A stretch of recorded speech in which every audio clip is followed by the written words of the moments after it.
इस क्वेश्चन में अपने से बोला है कि जब एक तरंग एक माध्यम से गुजरती है तो टी समय पर x दूरी पर स्थित कण का विस्थापन इससे दिया जाता है।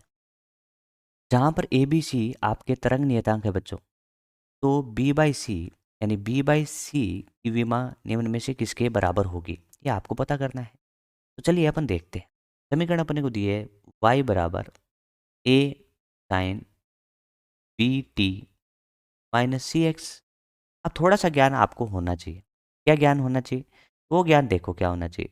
अपने को ये पता होना चाहिए कि जो साइन होता है ना बच्चों, और साइन के अंदर जो भी कोण लिखा जाता है, ये दोनों के दोनों ही आपके क्या होते हैं, विमाहीन होते हैं बच्चों। यानी इसकी कोई विमा नहीं होती। कारण बताओ।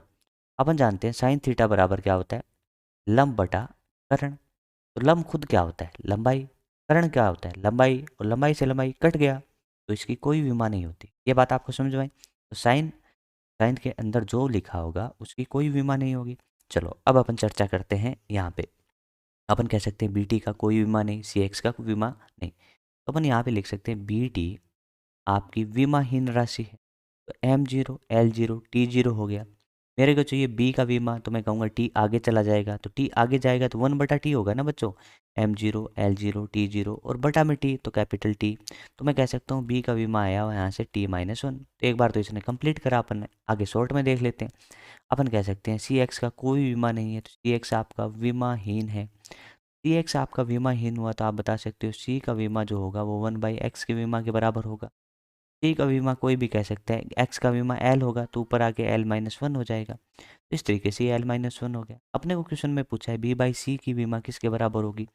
बी का बीमा लिख लो, तो बी का बीमा क्या लिखोगे, तो वी का बीमा आपने लिखा, देखिए बी का बीमा बटा सी का बीमा। तो बी का बीमा आपने कहा बच्चों किसके बराबर है, t-1। और एक्स का बीमा किसके बराबर है, तो आप कहोगे l-1। चलो इसको एल को ऊपर ले जाते हैं तो l-1 हो गया। अब याद आ रहा है ना, l-1 तो वेग का विमा होता है। तो अपन कह सकते हैं तरंग के वेग के विमा के बराबर होगा।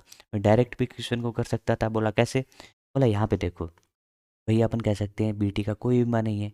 तो कोई बीमा तभी नहीं हो सकता जब टी का जो बीमा है वो कैपिटल टी है, तो बी का क्या हुआ 1/t। तो आ गया ना आंसर यहाँ से। इसी तरीके से अपन कह सकते हैं सी एक्स में, तो अपन कह सकते हैं एक्स का मीटर है तो टी का क्या हुआ 1/मीटर। तो यहाँ से अपन डायरेक्ट आंसर जल्दी से दे सकते हैं। ये भी आप सीखे।